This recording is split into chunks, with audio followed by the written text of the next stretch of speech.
Hello again. This is MMJ-2311.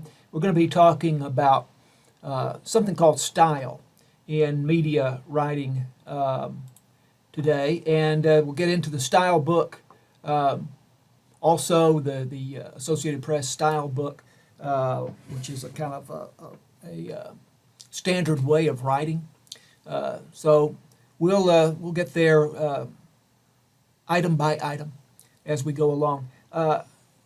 One thing it's important to do in this class and in preparing to be a professional in the media is to study the media and to take note of how the stories are put together, whether they're written stories, and they're all written stories, but whether we're talking about stories in print or whether we're talking about video or audio or what have you. So we're going to go here just for a moment.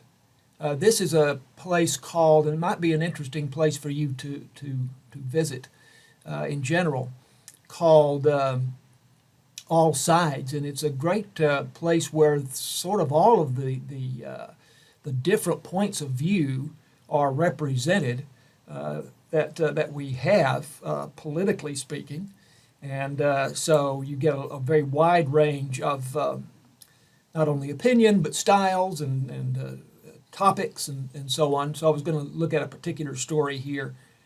This is a story about the coronavirus situation. But just to look at it very briefly and how it's put together. If we can get it to load up here. I think it's going to do it. Here we go. So the headline is something we'll talk about in another context at some point. Let's just look at the story itself. You see, first thing we see is, just to glance at this story, is that the paragraphs are very short. Sentences are short, but the paragraphs are short. There's the what we call the lead, the first sentence of the story. And I don't want to count the words in that, but I can glance at it and tell you that it's probably around 20 words there. And then as we scroll through this story, look at the short paragraphs here, the frequent paragraphs, but also very short paragraphs. All right? The first sentence summarizes the story. If we read nothing but the first sentence, we'd have a pretty good idea of what this story is about. The University of North Carolina at Chapel Hill canceled in-class instruction just 1 week into the new term on Monday, after positive cases of COVID-19 shot up dramatically, becoming the latest U.S. school to reverse course on reopening. So that is a summary lead, and that's a summary of the story. Now we're going to talk about something called the inverted pyramid soon, and so what that represents is the greatest weight of the story. That's the most important thing, that the University of North Carolina has closed to in-class instruction just 1 week after having opened. And then with the inverted pyramid, as we go down the story, then things will be of less and less importance in the judgment of the writer and in the judgment of the editor. You see here is a direct quote. So you will see in a story direct quotes, which are the exact words that someone who's important in the story said. This is the attribution of the direct quote, which is something that we'll be talking about. Who said so? In this case, it is the Chancellor, Kevin Guskowitz. I'm going to make an attempt at that. Chancellor Kevin Guskowitz. So the first time we refer to him, we use his title, which is his job, Chancellor, and we use his full name, Kevin Guskowitz. And then the next time he's quoted in the next paragraph, and then we have the attribution of what he said, and it just, the second time, just says Guskowitz said. So we don't use his title, his job, his occupation, and we don't use his first name. So you will see that there's just one direct quote so far, so most of the story is not going to be direct quotes. There's another direct quote down here. Most of the story is going to be just presentation of fact. But again, notice how many paragraphs there are, and the short paragraphs here, and the relatively short sentences in this story. Okay, so that's the kind of thing that we're going to be talking about, and we're going to be striving for. And you can look at this All Sides website is a very good one to study how stories are put together. You will see video stories there as well. I have a video here called The Core Values of Journalism, which is a good one. I hope you will watch that on your own. As we look at that video, what the person in the video says are the core values of journalism are accuracy, getting the facts right, independence, not being beholden to any particular group or organization, but to have your own point of view, you being the either the reporter or the news organization. Impartiality, which is similar, it's being fair to all sides. Humanity, which is concern for the effect of reporting on people. What effect is this story going to have on large numbers of people? Are we being considerate of people with this story? And then accountability. If we make a mistake, then we need to acknowledge that we have made a mistake and correct it. Important concepts of media writing, not separate from journalism. And this comes from your textbook, which is what much of this is based on, but not necessarily required. Read about that more in the syllabus. The three most important concepts of media writing. Now, writing specifically as opposed to journalism in general. Accuracy, again, brevity, briefness, being brief, and clarity, being clear. And the most important of these is accuracy. Spell the names correctly. Spell everything correctly, but in particular, spell names correctly. That's the first thing we can do when it comes to accuracy. The audience, again, we are concerned with presenting to an audience and pleasing an audience in everything we do in media. So the audience will not read, watch, or subscribe to media they believe to be inaccurate. If the people we are trying to reach believe that they can't trust us, don't believe what we're reporting, then they're not going to continue to be our audience. Ethics and morality demand accuracy. It's just if you're going to be professional, then it's important to be accurate. So what we do here requires care and attention to detail. So we're talking here about the values of media, of being a media professional. Brevity, the second thing that was listed as a core principle of writing, media writing. I think maybe we had this in another video. Brevity is the soul of wit, the Shakespeare quote. To be wordy is to be boring.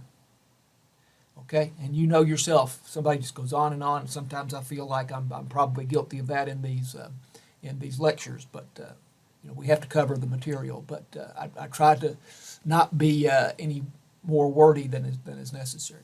A video here on the value of being brief, the value of brevity. One of the greatest statements about good writing was given to us by newspaper legend Joseph Pulitzer, the father of writing's famed Pulitzer Prizes. He summed up the essence of good and powerful writing in just 34 words. Here's what he had to say. And I will read this. Put it to them briefly, so they will read it. Clearly, so they will appreciate it. Picturesquely, so they will remember it. And above all, accurately. This is one of the most cogent pieces of writing advice ever put into words. A great amount of content contained in a single statement, and it includes the ABCs of writing, meaning accuracy, brevity, and clarity. But a statement that adds a fourth attribute that is a hallmark of the very best writing, the act of making our writing picturesque. In other words, to make our writing more visual. First, though, Pulitzer advocates brevity in writing so that people will be willing to read what we write. Okay, we're going to pause that at that point again, because that's our main point just for the moment is brevity. Get to the point. What does the reader need to know? Don't waste the reader's time, and don't waste the reader's, even more so, patience. Avoid redundancies and repetitions. For example, advanced planning. Well, all planning is advanced planning. You do your planning in advance, right? Free gifts. All gifts are free. If it's a gift, then it's free. So those are examples of redundancies. We hope to minimize those.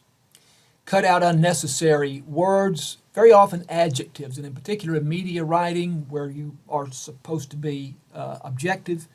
The adjective almost always is a judgment. You're placing a value on something that is your own, and somebody else might place a different value on it. So really, very actually, adjectives usually can be cut. They don't add meaning to the story. A term that I use a lot is muddy the water. Sometimes we think that by adding words that we are making something more clear or clearer, but the reality is by adding words we are probably muddying the water. We're making it less clear. We're making it more complicated, harder to discern the most important facts in what we're writing. So here's a little clip on the idea of wordiness.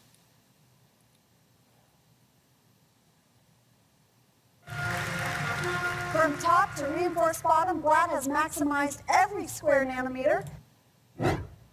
We speak student! Wordiness, a la Schmuck. Mr. Zazzles, the algebra teacher, has some bad news that's truly terrible. He just wants to let his students know that they're going to have to go ahead and do those 50 problems from page 127 for homework during the Thanksgiving holiday. Mr. Zazzle's students don't break out the pitchforks and torches over his homework assignment. They'll send him to guillotine for his wordiness and redundancy.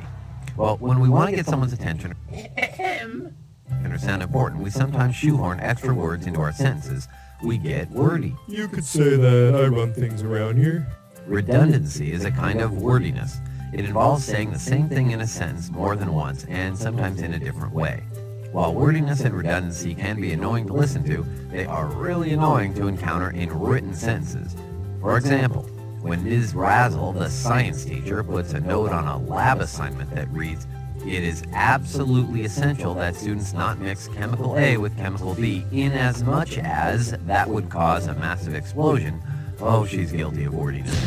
The word essential doesn't need to be preceded by absolutely, and Ms. Razzle could have used since or because instead of in as much as. When Ms. Doe, the cook, Let's go back to that just for a moment. Removing absolutely is an example of what I was talking about of removing adjectives. All right, so it really doesn't add much to the meaning of the sentence, so we can eliminate that word. In as much, we like to use instead everyday sorts of words, so because is fine, and is easier to understand and frankly less pretentious than in as much. So again, all of these you can watch in their entirety, and I hope you will, but can't watch all of them all the way through. Clarity is the third thing, accuracy and brevity and then clarity. If the writer, I should underline that, if the writer does not understand the facts clearly, he or she can't convey them to the reader. So it is important that you understand what you're writing about.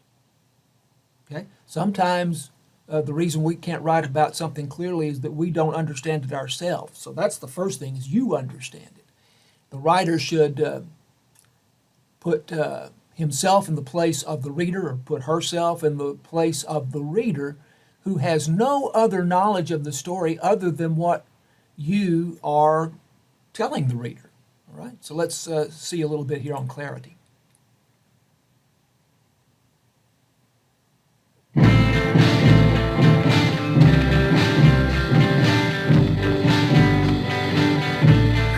to me, writing is very hard because I am a voracious reader and I'm judgmental of people's writing, only because I feel that if it's not clear, not even grammatically correct, but if there are careless errors, to me, that says that the person isn't taking what they're writing very seriously, that it's not very important to them.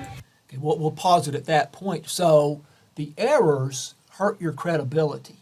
If you don't care enough to spell the words correctly, to avoid fairly obvious errors, then your reader will not take seriously what you're saying. So that's an important reason for clarity, because clarity is necessary, first of all, to make yourself understood, but also clarity is necessary for you to have credibility with your reader. Ways of achieving clarity, well, first of all, keep it simple, basic words, as we said, because instead of inasmuch. Short and direct sentences, we looked at the story at the beginning of this video. I showed you all of those very short paragraphs, frequent and very short paragraphs, and a lot of those are one sentence paragraphs, and the sentence itself is fairly short. Avoid jargon, language that is unique to a particular field or a particular subject area. For example, the language of lawyers or police or science. And I'm going to show you a video here that has to do with science writing. And by the way, that is a whole field. That there are people who are science writers, and there's a career there possibly for you and certainly for many, many people. But this particular video has to do with science writing. It doesn't really matter, but it may make more sense if I tell you that. I'm going to pick it up in the middle. Today's this sort of revival of people who are interested in things like, explain it to me like I'm understandable. And so you see this sort of revival of people who are interested in things like, explain it to me like I'm a 5-year-old, right? And you don't have to dumb it down that much. But if you are erring on the side of clarity and on the side of something that's going to be understandable, you'll be in much better shape because regular people can get it. And then if you want to, feel free to include the scientific terms or the industry jargon, the lingo, whatever it is. But if somebody lands on your page and it's just an opaque wall of scientific stuff, you need to find some way to pull people in, to get them interested, to get them enticed in trying to pick up whatever concept it is you want to explain. So I would argue, first and foremost, you need to explain it well. And then if you can manage to do that while talking about the science or being scientific, that's great. But the clarity of what you do and how you explain it often matters almost as much as what you're actually saying. Well, we'll stop it there, but again, he's talking about the importance of you understanding what you're writing about. So if you really understand your subject matter very well, you'll do a much better job of writing. But write about it simply, as briefly as possible, and that will add to the clarity. Time is an issue here, so I'm not going to get into these. Be specific. Don't assume readers have the same knowledge of the story that you have. Check the time sequence. It helps to add, we talked about transitions before, transitions such as the next day, 6 months earlier, as you go through a sequential story. So those can also be helpful. The inverted pyramid. This is really important, and you've got to get this. If you don't get this, you're going to have problems throughout the course, or at least this first part of the course where we're doing sort of basic news media writing. Inverted pyramid is the idea that the most important thing goes to the top, and I mentioned this in the story that I showed you at the beginning of this video. So let's have a look at this.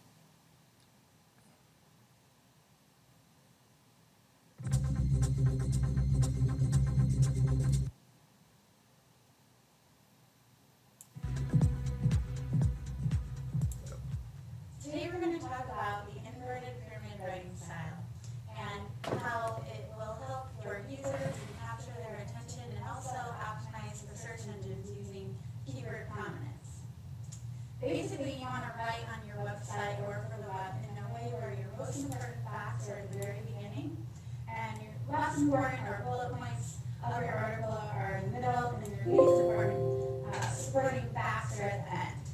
You want to catch your user attention because Now, I probably distracted you by trying to raise the volume of this a little bit, so, but let me kind of restate what she just said. The most important thing goes to the top. And you say, well, how do I know what is the most important? Well, you make that judgment. That's part of your job, is to make that judgment. And you think in terms of what would the audience want to know, what do they need to know? And then the less important goes next, something that is still important perhaps, but not quite as important. And then the least important thing goes to the bottom. And what this would allow an editor to do is to cut that story basically at any point and still retain the sense of the story. So let's pick up again with what the young lady is telling you here.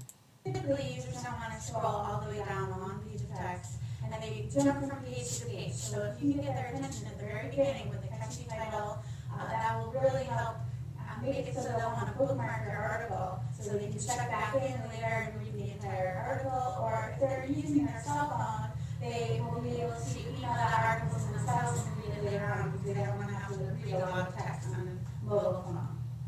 The other thing you want to keep in mind is you can really optimize the search engines by using the inverted pyramid writing style, so that your most important facts are at the very beginning, and that main target keyword term that you're trying to rank for is that at the very beginning, that first paragraph of text. That's called keyword prominence, and it's a positive ranking factor. So again, put your most important facts at the very beginning. We'll pause it there. Now notice that she's talking about writing for online publications. Even though this is a traditional form of writing that has been around for a long time and is used still today in newspapers, this style of writing is very much in use online. So you've got a good example of that as she was talking about keywords and so on there, and bookmarking and those other aspects of writing for a web page or any sort of online writing. Balance, objectivity, and fairness. Now we are under the heading here of journalistic conventions. These are things that are important in journalism. So the inverted pyramid really is so fundamental, and it's something that we will talk about again. But that's something you need to give a lot of attention to. But other journalistic conventions: balance, objectivity, fairness. You want to tell all sides of a story. You really, there is a place for opinion writing, but it's separate from what we're talking about right now. So as a reporter, you avoid injecting your opinion, and that's sometimes not easy to do. But you are supposed to remain objective. The impersonal reporter. Avoid the first person. You don't ever write, I believe. I covered the meeting last night. I attended the event. And this is my point of view, so we don't put ourselves into it. You really don't, in traditional writing, media writing, you don't write in the second person. You don't address the reader as you. You don't address the reader directly. So you write in the third person, the observer of events, referring to people by their names and then pronouns. And we've talked about some of the issues with pronouns. But the third person is where I'm referring to people by their names. I'm not referring to myself, and I'm not referring to the reader. Reliance on official sources.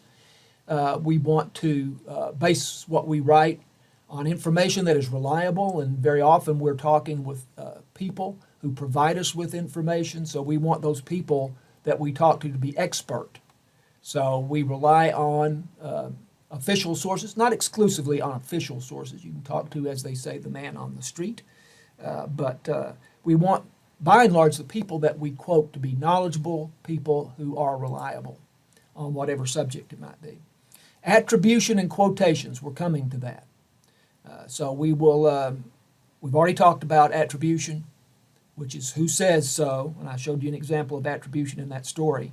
How to treat quotations, we're going to be talking about that as well. Journalistic style.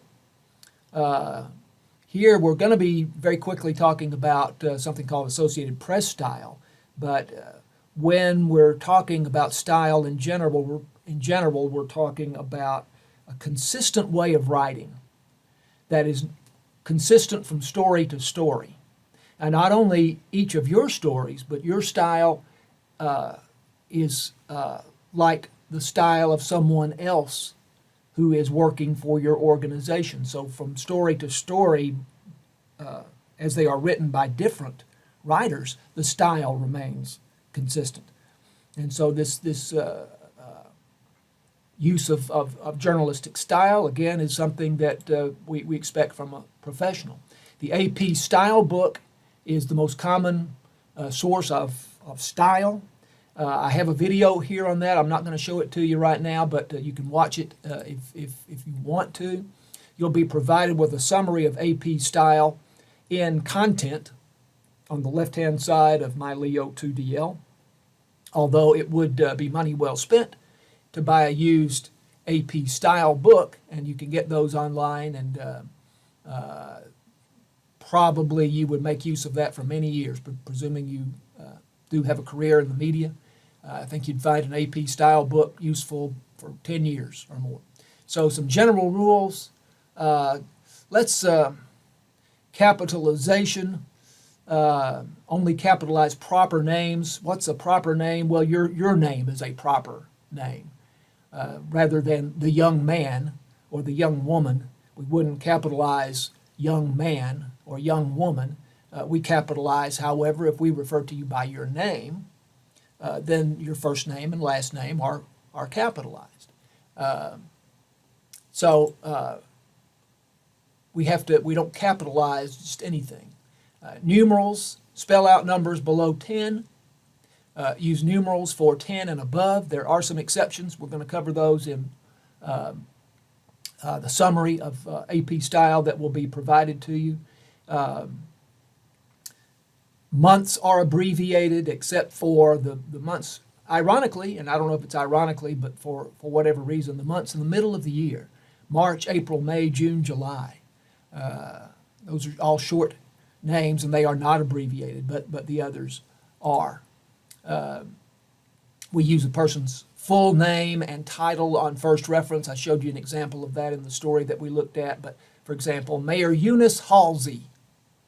The first time we refer to her, we use her title, which is her position, Mayor Eunice Halsey. And then the second time, and then all other times, we just refer to her by her last name. And we don't use courtesy titles, Mr. and Mrs. So, or Ms. We just would refer to her as Halsey. Language sensitivity, of course, we live in a time when we're much more concerned with this than we used to be, and we'll talk further about that at another time. So I think we are realistically here about as far along in terms of time as I want to go with this, and so I believe I will stop here and wait until the next time to get into the next subject area. So we'll stop it at this point, and we'll see you next time.